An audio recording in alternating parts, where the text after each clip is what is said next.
जिसकी वजह से हम जिंदा रहते हैं। ये जो है एनर्जी एटीपी जो फॉर्म करते हैं, एंटीऑक्सीडेंट, हम काफी सालों से we are talking of antioxidant, we are shouting out the rooftops, antioxidant antioxidant, germanium levels, ये खाना, कलर्ड फूड खाना, ये खाना, वो खाना, एक्सेलेंट। लेकिन ये असर कहाँ पे रहता है? मेन आपका माइटोकॉन्ड्रिया में। माइटोकॉन्ड्रिया नहीं है तो आप जितना भी एंटीऑक्सीडेंट खाओ, विटामिन ई खाओ, विटामिन सी खाओ, लाल फल खाओ, लाल ग्रेप्स खाओ, गैनेट में खाओ, if the mitochondria is dead, कुछ फर्क नहीं पड़ने वाला है। तो एंटीऑक्सीडेंट एक्शन बेसिकली इस छोटी सी चीज में बहुत असर होती है। It's so important. ये अपना डीएनए भी प्रोटेक्ट करती है, और सेल्स, ये जो छोटा भाग है पूरा सेल में, लेकिन वो बताते हैं कि सेल कभी वापस नया सेल बनाना, कभी डॉटर्स, कभी चिल्ड्रन बनाना, कभी डुप्लीकेट करना, या उनको लगता है कि शायद ये सेल बराबर नहीं है, इनका जीन्स बराबर नहीं, तो बोलता नहीं बच्चे में पैदा करो, आप खुद मर जाओ, ऑटोफेजी बोलते हैं, या एपोटोसिस बोलते हैं, cell death, cell suicide. So mitochondria को लगता है कि ये जो सेल है कैंसर बनने वाले, आपने काफी देर तक आधा घंटे सेल फोन यूज किया तो आपका ब्रेन का सेल शायद डीएनए में म्यूटेशन हो गया, तो माइटोकॉन्ड्रिया हाँ समझ सकते हैं ये सेल बराबर नहीं है, उसका अभी 4 दिन में बच्चा होने वाला, नया सेल होने वाला है, वो तो डिफॉर्म सेल होगा, ऐसे 4 जनरेशन में कैंसर हो जाएगा। तो वो सेल बताते हैं उनको चलो बच्चे नहीं करना, मर जाओ, cell suicide. So this is such an important organelle in a cell. So ATP is a primary function. Innate immunity, आपका जो हम बोलते हैं ना, immune modulator, immune booster. So mitochondria is the most important part of immunity. एक आपको example देता हूं, जब भी आपको फ्लू हो जाता है, सर्दी हो जाता है, जुकाम हो जाता है, तो आपको नाक तो गलती है, खांसी तो आएगी, बुखार तो होगा, लेकिन मेन क्या होता है, एनर्जी कम हो जाते है ना। आपको लगता है कि हम सोना है, कुछ नहीं करना है, ये पढ़ना नहीं है, अरे क्रिकेट बंद करो यार, मेरा सर दर्द हो रहा है, वो साइडाउन के ऐड था, याद है आपको, दर्द हो रहा है, ये हो रहा है, हाँ हाँ हाँ भाई हाँ। सो ये जो माइटोकॉन्ड्रिया है उसका मेन फंक्शन है एनर्जी प्रोड्यूस करना। लेकिन जब भी कुछ वायरस का इन्फेक्शन हो, बैक्टीरिया का इन्फेक्शन हो, तो माइटोकॉन्ड्रिया बोलते हैं हाँ अभी मैं एनर्जी थोड़ा कम बनूंगा, लेकिन इम्यूनिटी बढ़ाना है, क्योंकि इम्यूनिटी नहीं बढ़ाया तो मैं मर जाऊंगे, सेल या बॉडी मर जाएंगे। तो क्या करता है, एनर्जी प्रोडक्शन कम करते हैं, और उनका वर्कफोर्स जो है इम्यूनिटी बढ़ाने के लिए। इसलिए हमको लगता है कि हम कुछ नहीं करना है, हम टायर्ड है, एनर्जी कम है। 2-3-4 दिन के बाद जब इम्यूनिटी ने पूरा इन्फेक्शन को निकाल दिया, तभी माइटोकॉन्ड्रिया बोलते ठीक है अब इम्यूनिटी नॉर्मल मिलाएंगे और एटीपी बढ़ाएंगे, तभी हम वापस अच्छे हो जाते हैं। So this is why we feel tired, listless जब हम बीमार हैं, because energy production becomes less. तो अलग अलग ऐसे फंक्शंस हैं। हम कैल्शियम बोलते हैं, कैल्शियम हम सिर्फ कैल्शियम हड्डियों के लिए है, लेकिन कैल्शियम सिर्फ हड्डियों के लिए नहीं, मेन इंपॉर्टेंट फंक्शन है नर्व के लिए। नर्व का कंडक्शन है, लेकिन mitochondria plays a very important part in that. मैंने बताया सेल सुसाइड, स्टेम सेल्स, नए सेल्स कभी करना, कैसे करना, ये भी इनके हाथ में है। अभी एक थोड़ी से डिजीजेस हैं जो जेनेटिक डिजीज बोलते हैं, जो बच्चे इससे पैदा होते हैं, very terrible disease, they are very terrible disorders. काफी स्टिल बॉर्न चिल्ड्रन जो हैं, जो बच्चे पेट में ही मर जाते हैं, तो this is one of the causes for that. और काफी बच्चे 2 साल के ऊपर भी जीते नहीं हैं, जगते नहीं हैं। तो these are terrible diseases, mitochondrial genetic primary diseases. और इसके लिए ट्रीटमेंट क्या है अभी? नो क्योर, नथिंग, कुछ भी नहीं। जब तक जिंदा है, सांस लेने से तो ऑक्सीजन देंगे, ये नहीं से तो सलाइन देंगे, लेकिन कुछ भी नहीं कर सकते हैं। तो माइटोकॉन्ड्रिया का ये प्राइमरी डिजीजेस है। वैसे ही माइटोकॉन्ड्रिया का जब भी जेनेटिक नहीं है, बोले तो आपका माँ बाप के जीन से कुछ। और ये जो फनी बात है कि माइटोकॉन्ड्रिया माँ से आती है, पिताजी के इसमें कुछ भी रोल नहीं है। आपका सेल जो मेल का स्पर्म और फीमेल का एग जब ज्वाइन होता है, तो सेल का डीएनए फॉर्म हो जाता है। सेल कैसा फॉर्म होना, वो तय हो जाता है। लेकिन माइटोकॉन्ड्रिया का अलग डीएनए है, वो अलग ही चीज है। वो चीज क्या है, एंड ऑफ द लेक्चर मालूम पड़ेगा। उनका ही डीएनए वो सिर्फ मदर से आती है। सो ये जो प्रॉब्लम्स, ये जो डिजीज है माइटोकॉन्ड्रिया से मदर से आ जाती है, तो आपकी मेटरनल साइड से आ जाती है। तो ये माइटोकॉन्ड्रियल डिसफंक्शन। सो माइटोकॉन्ड्रिया जब भी फंक्शन बराबर नहीं करता, हर पूरा फ्रॉम हेड टू टो कुछ ना कुछ प्रॉब्लम होगा ही आपको। Head to toe, liver, kidney, heart, muscle, eyes, जो भी है कुछ ना कुछ प्रॉब्लम होगा ही। ये तो पूरा लिस्ट है, जो थोड़ा सा छोटा सा लिस्ट है, जो माइटोकॉन्ड्रियल डिसफंक्शन बोलते हैं। ये माइटोकॉन्ड्रियल डिसफंक्शन सबसे बड़ा टॉपिक है वर्ल्ड में अभी। हर कुछ भी कंट्री, कोई बड़े बड़े टॉप इंडस्ट्री में जाओ, आप वही बात करते हैं, माइटोकॉन्ड्रियल डिसफंक्शन, माइटोकॉन्ड्रियल क्या करना, ये करो वो करो, उनको ये इंजेक्शन देंगे, उसमें ये रिसर्च करेंगे। Billions of dollars are spend on mitochondrial dysfunction, which is known to be the root cause of all most diseases and disorders. It causes premature aging because cell में एनर्जी नहीं है। अभी क्या होगा, मैं अभी 20 साल को मेरे बॉडी में एनर्जी, तो क्या होगा, मैं जल्दी बुढ़ा हो जाऊंगा, है कि नहीं? अभी लगता है मैं 70 साल का हूं, 60 साल का हूं, 50 साल का हूं, झूठ मत बोलना है ना। So I'm nearing 60. Okay, I'm very active because my mitochondria is active. Yes. और ये एक्टिव क्यों है वो भी समझेगा आप, रिएक्शन की वजह से।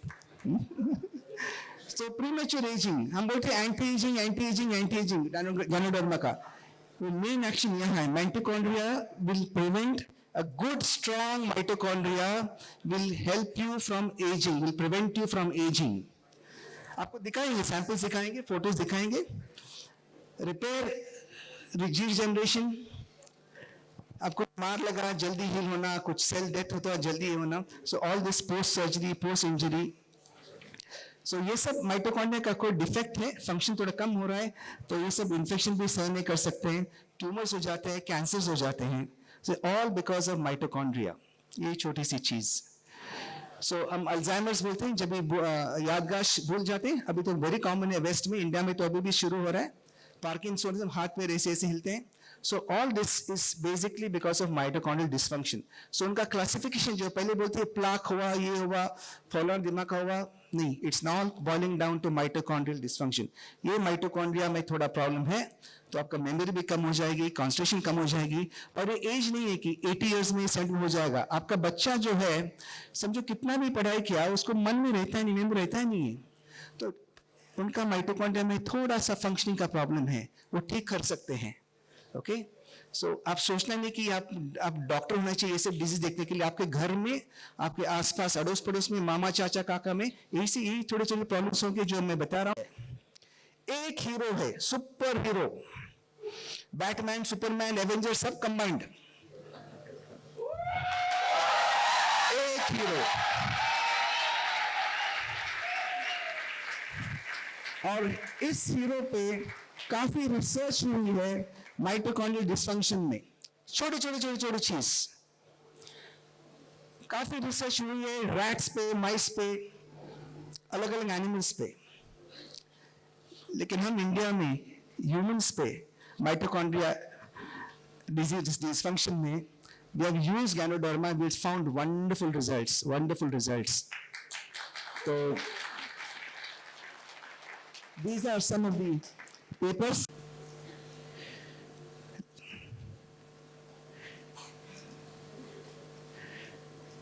Renal, kidney, wound healing, diabetes में, जो डायबिटीज में अल्सर्स होते हैं ना, नॉन हीलिंग अल्सर्स या स्किन काला हो जाता है, लंग कैंसर में। ये तो बहुत बढ़िया स्टडी है, वेरी नाइस स्टडी।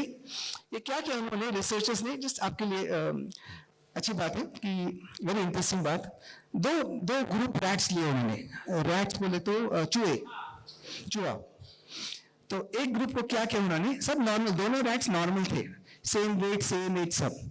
एक ग्रुप को गैनोडर्मा खिलाया 2 हफ्ते के लिए, रोज हर रोज सुबह दोपहर रात गैनोडर्मा खिलाया। दूसरे ग्रुप को गैनोडर्मा नहीं खिलाया।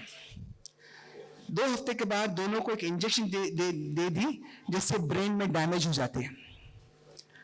और 1 हफ्ते के बाद उनको स्टडी किया जिन रैट्स ने, जिन चूहे को गैनोडर्मा नहीं दिया था, उनका पूरा ब्रेन डैमेज 70-80% डैमेज हुआ था, और जिनको गैनोडर्मा खिलाया था उनको 10% भी डैमेज नहीं हुआ था। Ganoderma preventive effects, preventive benefits, wellness.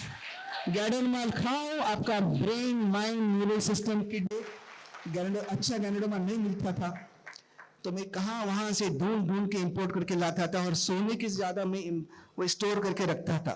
जो पेशेंट मरने के लिए तैयार है या मेरे कुछ भी ट्रीटमेंट ठीक ना होता, उनको थोड़ा सा गैनोडर्मा देता था उनको, ताकि वो थोड़ा सा, जैसे इंजन का धक्का, वो बोगी वहां तक चलेगी, तब तो उतना ही देता था, और बाद में देखता अभी चल रहा है कि नहीं, तो और थोड़ा गैनोडर्मा। इतनी अब जो बोलते हैं हम so expensive, so priceless it was. तो मैं बहुत ही कंजूसी से गैनोडर्मा यूज कर, मेरे पास गैनोडर्मा नहीं था, और जो भी चाइना से तो क्या बोलते बंकम माल था, बनावट माल था। हम बोल नहीं सकते कि आज इतनी 10 किलो मंगाए तो अगले का 10 किलो कहाँ, वो गैनोडर्मा है ही नहीं, या कुछ लाल पाउडर है, तो इट वॉज वेरी डिफिकल्ट। तो बाद में 2001 में, जब 2000 में जब गैनोडर्मा आए इंडिया में और इनसे मुलाकात हुई, मेरे माई गुड फॉर्च्यून डीएक्सन की गैनोडर्मा मैंने पहले 2-3 महीने बहुत अच्छा लगा मुझे कि इतने ब्रह्मास्त्र है, तो सभी पेशेंट को देने लगा मैं, और हर पेशेंट इंप्रूव होने लगा अपने आप। So then I found a confidence in DXN और डीएक्सन प्रोडक्ट्स। उसके बाद में तो सिर्फ डीएक्सन गैनोडर्मा यूज कर रहा हूं। तो ये माइटोकॉन्ड्रियल डिसफंक्शन, इसके लिए ये तो चीज बहुत, इतने बड़े बड़े नाम देखे अपने डिजीज के, इसका इलाज बहुत सिंपल है, बहुत सिंपल है, वेरी क्लोज टू नेचर। ज्यादा दवाई बिल्कुल नहीं खानी है, ज्यादा डॉक्टर भी बनने की जरूरत ही नहीं है, कोई डॉक्टर बनने की जरूरत नहीं है। तो हम जो यूज करते हैं इस माइटोकॉन्ड्रियल डिसफंक्शन के लिए, this is what we use, this is what protocols we follow in our clinic, and this helps almost all our patients with great predictability. बल्कि ये फॉलो किया तो ठीक होना ही है। माइटोकॉन्ड्रियल डिसफंक्शन, एटीपी प्रोडक्शन ठीक होना ही है। तो ये आपको ये सीक्रेट आपको बताऊंगा। ये पेपर बनने के लिए, पूरा रिसर्च होने के लिए काफी साल लगता है, क्योंकि एक रिसर्च ट्रायल के लिए कम से कम 10 या 12 साल लगते हैं। एक दवाई मार्केट में आने के लिए 12 साल के रिसर्च के बाद, ट्रायल्स के बाद मार्केट में आती है। तो हम छोटे से क्लिनिकल ट्रायल्स कर रहे हैं, and we are from, now I am giving you क्या बोलते हैं, प्रीव्यू, क्या बोलते हैं आप, ट्रेलर। पिक्चर तो आने वाली बाद में, अब इसका ट्रेलर दिखा रहा हूं एडवांस में। सिंपल वी यूज ये, मैं आपको गैनोथेरेपी नहीं सिखा रहा हूं, मैं आपको डॉक्टर नहीं बना रहा हूं। जो मैं यूज कर रहा हूं, हम यूज कर रहे हैं हमारे प्रैक्टिस में, वो बता रहा हूं। Ganoderma 4 pairs 3 times a day, 4 pairs 3 times a day, 1 hour before food, बस। This is one of the main, हम मुझे बताया मैंने, सुपर हीरो। उसके साथ लाइफस्टाइल चेंजेस और थोड़ा सा हम और कुछ बताते हैं, थोड़ा सा करते हैं, वो भी बताऊंगा आपको। साफ, I will be very clean in what we do. So remember, आप कितना भी गैनोडर्मा खाओ, आप पॉइजन करते रहेंगे बॉडी को गलत चीज खाने में, तो आपका बॉडी शारीरिक अंदर पूरा डिस्ट्रॉय हो जाएगा। हमारा शरीर, आपको मानसिक शारीरिक हेल्थ के लिए बॉडी अल्कलाइन होनी चाहिए। डॉक्टर कोशी बात करेंगे इसके बारे में बाद में। अल्कलाइन होनी चाहिए। अल्कलाइन होने के लिए हम अभी जो खाते हैं ना, सब जो खाते हैं वो सब बॉडी एसिडिक बनाती है हमारी। और एसिडिक बोले तो एसिडिटी नहीं, जो हम देकर आते हैं, वो जलन होती है, वो एसिडिटी अलग है, ये अलग चीज है। तो खाने पीने के एरर्स, क्या बोलते हैं, गलती से हमारी बॉडी चेंज हो जाती है। तो इसका मूल कारण है शक्कर तो बिल्कुल बंद ही करना। बीच बीच में कभी लगा नहीं, वो केक खाना ही है, मुझे लगा कल होटल में, रेस्टोरेंट में वो खाना है, मैं कोशी को बोला मैं तो शुगर थोड़ा खाऊंगा, वहां गया, लेकिन मुझे कुछ तो लगा नहीं खाना है, वापस आके बैठा। लेकिन कल रात जगन्नाथपुरी का जो प्रसाद था वो तो खा लिया। तो शुगर सबसे बड़ी चीज है, बस सबसे खराब चीज है। जितना हो सके शुगर, रिफाइंड शुगर बंद करना है। फर्स्ट थिंग किसी के लिए, अगर आपको कैंसर है, हमारे जो भी कैंसर पेशेंट्स आते हैं उनको फर्स्ट बोलते हैं हम शुगर्स बंद करो, क्योंकि कैंसर सेल जो है उनको सिर्फ उनका पेट्रोल है शुगर। आप पेट्रोल बंद करो, कैंसर सेल का आगे जाना बंद हो जाती है। तो stop sugars, first thing stop sugars, refined sugar. अगर खाना ही है तो गुड़, जागरी क्या बोलती है इन हिंदी, या वो भी शुगर केन का या डेट का, डेट बोले तो खजूर। खजूर थोड़ा सा आयुर्वेद के मुताबिक हीटी होती है, तो उसे थोड़ा घी खाना पड़ता है, घी से पित्त नाशक है तो थोड़ा कम हो जाता है। लेकिन जागरी खाना ही है तो गुड़, ऑर्गेनिक गुड़ जिसमें केमिकल्स नहीं है, वो खाना है। हमारे विनंती है कि डॉक्टर लिन को वो गुड़ भी ला के दे दो डीएक्सन का बास्केट में, ताकि हम ऑर्गेनिक डीएक्सन गुड़ भी खा सकेंगे। ओके, और उसमें गाना में डालते हो और भी अच्छा। So no sugars, carbs, poor quality fats. अब ये पुअर क्वालिटी फैट्स क्या है? हमें ये जो इंडस्ट्री है, बहुत फार्मास्यूटिकल इंडस्ट्री और न्यूट्रिशन इंडस्ट्री बहुत खराब चीज, बहुत खराब लोग हैं। हमसे पैसे लेते हैं और गलत एडवर्टाइजमेंट करते हैं, और हमें लगता है कि हमने ये लिया तो हमारा हार्ट ठीक होगा, ये क्या हमें किडनी ठीक ही नहीं ठीक होगा। आपको आश्चर्य होगा कि ये जो सफोला, जो सनफ्लावर ऑयल, सनफ्लावर की करडी का तेल पता है? सनफ्लावर और सनफ्लावर, सनफ्लावर बोले तो आपको सफोला, मेन कॉमन ब्रांड जो है फॉर्च्यून अलग अलग है, ये सब सीड ऑयल्स हैं। ये एक्चुअली सेहत के लिए अच्छे नहीं है। These are seed oils are not good for health. They are okay for the heart, better than other oils. But heart तो एक ही चीज नहीं है, ये बॉडी में इतनी बाकी सारी चीज है। तो you should substitute these oils for better oils. Which is the best oil? Coconut oil, VCO, virgin coconut oil और regular coconut oil, जो डीएक्सन ऑयल दे रहे हैं हमें। जो भी खाना है पीना है इन मॉडरेशन। आप पूरा बाटली अभी कोकोनट ऑयल पीने लगे तो हार्ट तो कुछ मालूम होगा ही। In moderation, if you have coconut oil is the best oil for Indians. The next best oil is olive oil. हम बोलते हैं ओमेगा 3, ओमेगा 6, ओमेगा 9। सो हमें लगता है कि ये जो सीड ऑयल से, मैं क्यों बोल रहा हूँ ये, कि करडी ऑयल या सनफ्लावर ऑयल, सफोला जो पीते हैं उसमें ओमेगा 6 फैटी एसिड्स रहते हैं। तो शरीर में omega 3 fatty acids, omega 6 fatty acids का रेशियो बराबर होना चाहिए, 1:1 और 1:2। लेकिन यहाँ तो क्या होता है कि हमारे इसमें भी 1:20, 1:25, अमेरिका में तो इसमें ज्यादा 1:50। तो अब सिर्फ करडी ऑयल लेते गए और ओमेगा 3 फैटी एसिड्स, जिसमें योगा कर रहा है, जो रोज वॉक कर रहा है, 40 ईयर्स पे हार्ट अटैक से मर जाता है।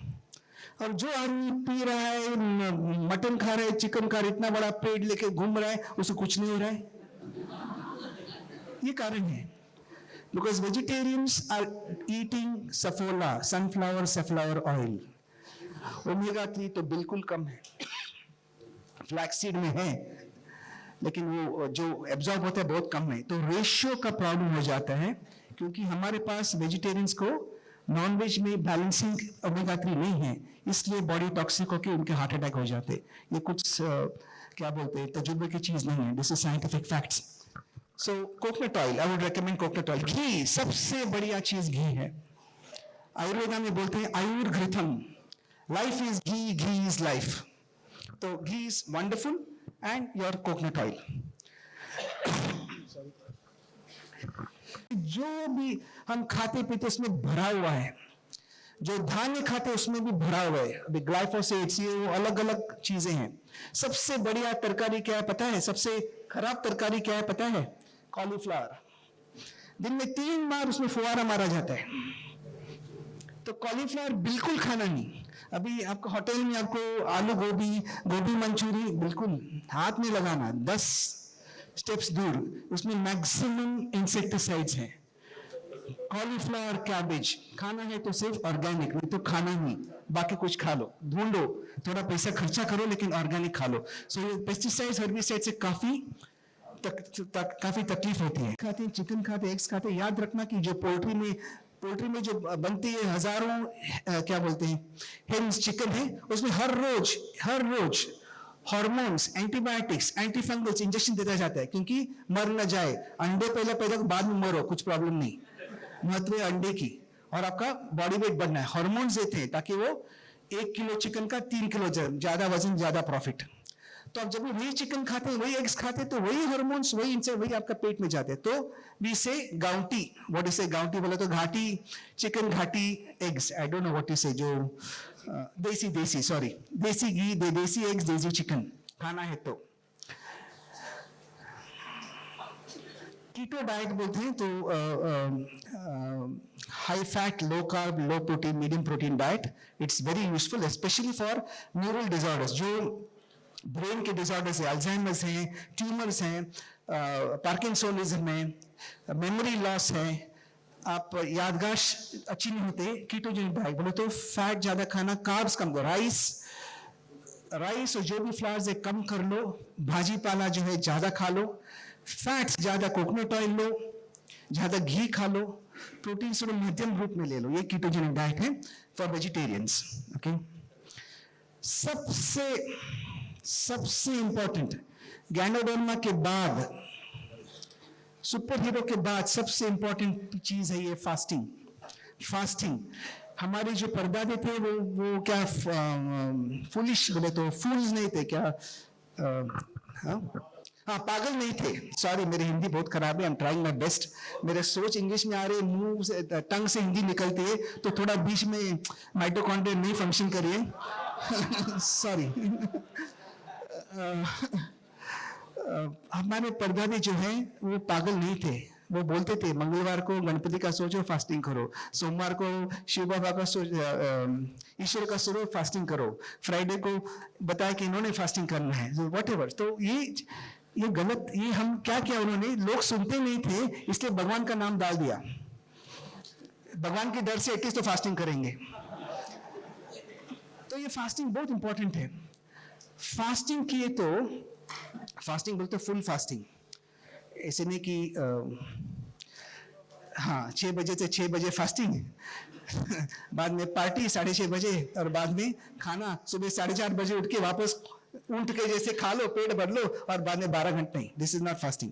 Fasting you have to fast completely 24 hours minimum, complete fasting, sometimes even a waterless fast. Even a waterless fast is very beautiful.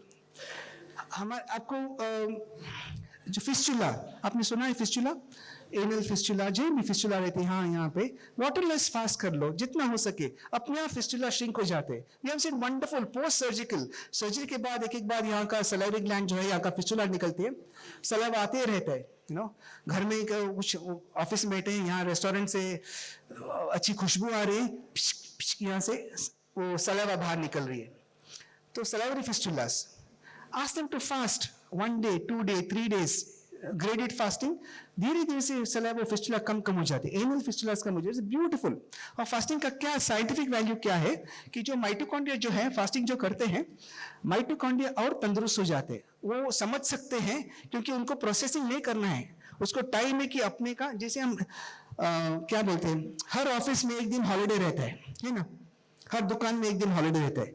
वो दिन क्या करना चाहिए एक्चुअली, उस दिन वो ऑफिस में जाके पूरा जो है सब ऑर्डर में रखना है।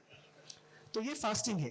जब ये फास्टिंग करते हैं, माइटोकॉन्ड्रिया को बाकी कुछ काम करना नहीं है, एटीपी बनाने, लेकिन पूरा हाउस ऑर्डर में रखते हैं। वो देख लेते कि हाँ ये सेल में ये प्रॉब्लम है, ये सेल तो ठीक नहीं होने वाला है, इसको मारना है, बोलते हैं सुसाइड, मर जाते हैं, या कुछ रिपेयर कर सकते हैं, रिपेयर करते हैं। सो फास्टिंग में रिपेयर, सेल डेथ और माइटोकॉन्ड्रियल डेथ सब हो जाते हैं। तो fasting is very very important. और अगर आपको फास्टिंग करना है, अगर पूरा फास्ट नहीं करना है, तो फास्टिंग विंडो बोलते हैं। जो भी खाना खाना है 2 बार खाना। एक्चुअली रेगुलर हम नॉर्मली 2 बार खाते हैं फ्रॉम मेनी ईयर्स। 2 बार खाना है खाना। अभी हम दीक्षित डाइट आपको काफी पॉपुलर हो गया है, आपने सुना है दीक्षित डाइट? कोई सुना है? नहीं, ये बात ओके। तो महाराष्ट्र में लोग दीक्षित डाइट में के बारे में मालूम होगा। आयुर्वेद में हमारे सिद्धा और टेक्स्ट में लिखा है कि दिन में 2 बार खाना है, सुबह और शाम को। जैनिज्म जैसे सूर्यास्त के पहले खाना खत्म करना है। लेकिन ये जो है इसमें साइंटिफिकली बताया कि विंडो कब तक? 8 घंटे के अंदर, मैक्सिमम 8 घंटे के अंदर, पहला और 2 खाना के बीच में 8 घंटे का से ज्यादा फर्क नहीं होना चाहिए। तो समझो 11 बजे खाया आपने, तो शाम 6 बजे तक आपका खाना खत्म कर लो। So important anything else. Your thoughts and emotions have a tremendous effect on your body. So emotional release के लिए थोड़ा सा मेडिटेशन, घर में पेट्स, बच्चे नहीं तो पेट्स, जब बच्चे और पेट्स दोनों रख सकते हैं। थोड़ा सा हॉबीज, पेंटिंग, ड्राइंग, जो भी। नींद 6 से 8 घंटे नींद आनी ही है। 11 बजे तक सोना ही है। 11 बजे से 1 बजे चाइनीज मेडिसिन, 11 बजे से 3 बजे तक liver, gall bladder. Liver is very important for detoxification, और सबसे ज्यादा माइटोकॉन्ड्रिया लिवर में रहते हैं, फॉर योर इंफॉर्मेशन। सो 11 से 3 तक सोना ही है। वो 4 घंटा डीप स्लीप, वो 4 घंटा स्लीप आने के लिए आप 10:30 तक बेड में जाना चाहिए, ताकि आपका लेवल्स ऑफ स्लीप 11 बजे तक डीप स्लीप में, ताकि बॉडी डिटॉक्सिफाई हो जाए। उसके लिए क्या करना है? फर्स्ट, ये जो मोबाइल हम रात तक देखते हैं, मोबाइल लाइट ऑन करके, light is very bad. Light से क्या होता है कि मेलाटोनिन सिक्रेशन ब्रेन में बंद हो जाता है और आपको नींद आती नहीं है। लाइट ऑफ किया तो अपने आप नींद आ जाती है धीरे से, क्योंकि मेलाटोनिन सिक्रेट हो जाता है। आपका बाथरूम का लाइट जो है वो भी ब्राइट लाइट रखना नहीं, लाइट लो लाइट रखो, ताकि बीच में उठ के जाना पड़ता है तो एकदम ब्राइट लाइट ऑन हो, तो वापस आने के बाद नींद नहीं आएगी आपको। ये कॉमन प्रॉब्लम है कि उठते हैं, टॉयलेट जाते हैं यूरिन करने के लिए, बाद में नींद नहीं, क्योंकि light is very bright. Dim light रखो वहां पे, क्योंकि जितना ब्राइट लाइट है उतना मेलाटोनिन कम सीक्रेट होगा, नींद कम आ जाएगी। तो आपका जो हम बोलते हैं electronic devices off 1 hour before sleep, all TV बीवी जो मोबाइल सब off 1 hour before sleep. Live in dim light. So 9:30 से अपने चालू किया, 7:30 लाइट डिम लाइट से 11 बजे तक हम गहरी नींद में आ जाएंगे। So sleep is very important. तो थोड़ा सा जहां जरूर रखे थे देते, नहीं तो वो भी नहीं देते हम। तो सनशाइन, सूर्य प्रकाश जो है वेरी इंपॉर्टेंट, विटामिन डी तक नहीं है। ये जो है सूर्य प्रकाश हमारे पूरे सेल्स को एक्टिवेट करती है, और हर दिन और एटलीस्ट वंस अ वीक, क्योंकि हम काफी बिजी रहते हैं सब लोग, तो हफ्ते में एक बार संडे को सन बाथ लो। पापड़ के जैसे एक चड्डी पहन के, एक क्या बोलते हैं, चटाई पे 2 मिनट ऐसे पूरा पापड़ फ्राई होने तक 20 मिनट कम से कम मॉर्निंग सनलाइट में थोड़ा आप सनशाइन लो। It's very good for health. Infrared lights की बात, प्रेयर जो मेरे मिसेस ने बताया था already, being happy and content. Electrosmog, अभी somebody had spoken about ये जो इलेक्ट्रोस्मॉग, ये इलेक्ट्रोस्मॉग है माइक्रोवेव से, वाईफाई से, काफी खराब चीजें हैं और सभी जगह है। और अभी तो they making cities wifi. 5G सबसे खराब चीज है 5G। आपका 5G का फोन है तो आप कभी यहां लगाना नहीं, कभी ब्लूटूथ नहीं यूज करना। वो कॉर्डेड जो है ऐसे ये यस ईयरफोन, और ईयरफोन में भी ऐसे एयर ट्यूब्स मिलते हैं। अभी ये इसमें वायर भी नहीं है, ये एयर का कॉलम है। These are the best, the safest for use. Earphones with air, ताकि there's no conduction. Sorry. Yes, wonderful. So these are the best. अगर करना है तो यूज करना है, नहीं तो यहाँ रख के बात करना। Don't keep it close to your body. रात को सोते वक्त चार्जर भी अपना बेड से, यहाँ सोच रहे हैं यहाँ चार्जर है, यहाँ फोन ऑफ करके चार्जर ऑन नहीं करना, क्योंकि चार्जर से भी रेडिएशन निकलती है। Keep it off, charge in the room, और कोई पैर के 10 फुट लंबा कहीं रखना। So it's very important to prevent. Wifi जितना हो सके वाईफाई यूज नहीं करना, लैंड केबल यूज करो। तो वाईफाई बहुत खराब चीज है। They are more worse than internet mass towers, sorry, or cell phone mass towers. Britain में आपको एक चीज बताना है कि ब्रिटेन में, यूके में स्कूल्स थी, स्कूल्स में वाईफाई था, ऑल स्कूल्स में वाईफाई। धीरे धीरे से they found out, this is about 8-10 years ago, they found that children were developing deficits and some were developing tumors. Research करने के बाद मालूम पड़ा है because wifi, they removed all wifi from schools now. UK में किधर भी wifi school specific use करते हैं, लेकिन फॉर सर्टेन कंडीशन ये आपको यूज करने की जरूरत नहीं है। We sometimes use electromagnetic waves. ये इनफर्टिलिटी के पेशेंट है जिनको बच्चा नहीं हो जाए बिकॉज ऑफ माइटोकॉन्ड्रियल डिसफंक्शन, तो we use certain electromagnetic waves for that. और सबसे थर्ड मैंने बताया गैनोडर्मा, सेकंड बताया फास्टिंग, और थर्ड चीज है अर्थिंग। अर्थिंग क्या पता है आपको? Earthing, yes, very good, wonderful. So earthing जो चीज है कि हम क्या हो रहे हैं, बिकॉज ऑफ सिविलाइजेशन हम अपने मातृभूमि से कनेक्शन नहीं रख रहे हैं। हम बिल्डिंग्स में रहते हैं, body 14th floor, 24th floor, 3rd floor, 4th floor, चप्पल पहनते हैं घर में, बाहर जाते जूते पहनते हैं, सॉक्स पहनते, कभी कनेक्शन होता नहीं है।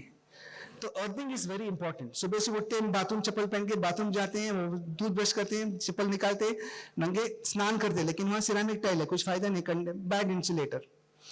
आते कपड़े पहनते हैं, सॉक्स में ऑफिस जाते हैं, वापस आते वही रूटीन। तो हम मदर नेचर को कभी कनेक्ट करते नहीं। तो earthing is very important, very very important, the third most important. सब आपके लोग जिनको जो भी प्रॉब्लम है, डायबिटीज हो, ब्लड प्रेशर, जो भी आते हैं, उनको बोले गैनाडोमा लो, उसके साथ नेचर में जाओ। हर संडे को जब भी टाइम, या सुबह 10 मिनट 20 मिनट मिलता है, तो नंगे पैर जमीन पे वॉक करना, कंक्रीट नहीं, तो मिट्टी के पैर, या लॉन पे वॉक करो, या वहां सो जाओ, या सो जाओ। बिकॉज अर्थ में इतने सारे एनर्जी है। ये मैं तो कुछ ऐसे ही कुछ क्या बोलते हैं, बाबा रामदेव नहीं, सॉरी, जो भी गुरु जैसे बात नहीं कर रहा हूं। It is scientific fact. Earth का जो है अलग एनर्जी है। It is measured, it is known. Earth एक जायंट मैग्नेट जैसे है, बीच में कोर है सन जैसे, उसके आजू बाजू में आयन और घूम जाते हैं, तो उल्टा घूमने से अर्थ की एनर्जी मिल जाती है आपको। ग्रेविटेशन तो मालूम है, gravity, Newton's law of gravity, कुछ ऊपर से नीचे गिरेगा, वो फोर्स है। वैसे अर्थ का फोर्स है ह्यूमन रेसिडेंस। अर्थ का एक एनर्जी है ह्यूमन रेसिडेंस, 7.83 हर्ट्ज। ये एनर्जी बहुत इंपॉर्टेंट है। अर्थ का एनर्जी 0 to 30 हर्ट्ज बोलते हैं, 0 to 45 हर्ट्ज। आपको जब भी हमारे जो पेशेंट्स हैं, जो ब्रेन ट्यूमर्स हैं, जो अल्जाइमर्स है, उनको हम सिर्फ 40 हर्ट्ज का साउंड सुनाते हैं। With in 6 to 8 weeks they start responding beautifully. Earth's energies. So earth is very important.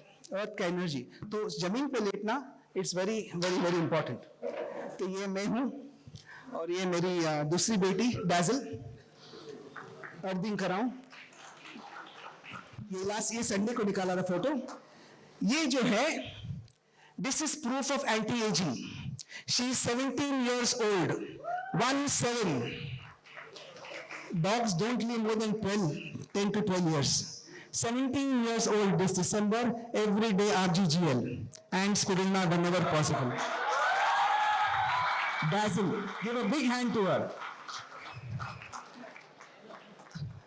I love my wife, I love my daughter Kritika, I love her also equally. जिस दिन कुछ होगा उनको I feel very bad. So God bless. Thank you for your blessings. So ये अभी कल तो परसों गए थे हम, तो डॉक्टर क्वेश्चन में उतर के वहां से फोटो लिए। We are all made out of one radiation, earth की एनर्जीज। अर्थ की एनर्जीज कभी नहीं भूलना, क्योंकि अर्थ की एनर्जी से बहुत कुछ ठीक हो सकता है, तो इससे हील कर सकते हैं। Can I have 6 minutes more sir? Is it possible? Okay. अभी आपने काफी शून्य मेडिटेशन सुना, आपने काफी कोर रूटीन सुना, तो और एक अभी सिंपल एक्सरसाइज हीलिंग के बारे में मैं क्यों बोल रहा हूँ कि हमको लगता है कि हमें किसी को ठीक करना है तो हम रेकी लर्न करना है, reiki 1, reiki 2, reiki 3, ABC, reiki master, grand master, pranic healing, अलग अलग कोर्स करते रहना, कुछ जरूरत नहीं है। You only have to tap into earth's energies to heal. Tap into earth energy कैसे करना, बहुत सिंपल चीज है।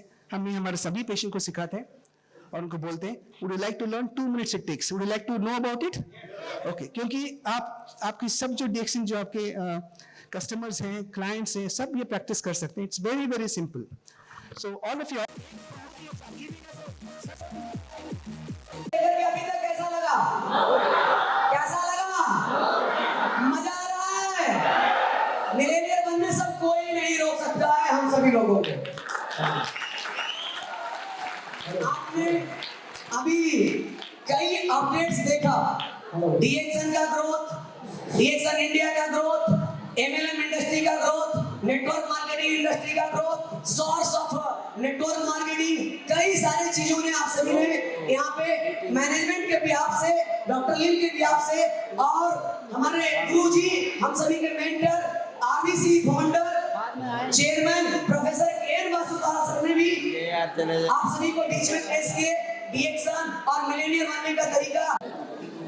ऐसे स्पीकर और एंटरप्रेन्योर को हम बुलाना चाहेंगे जिनके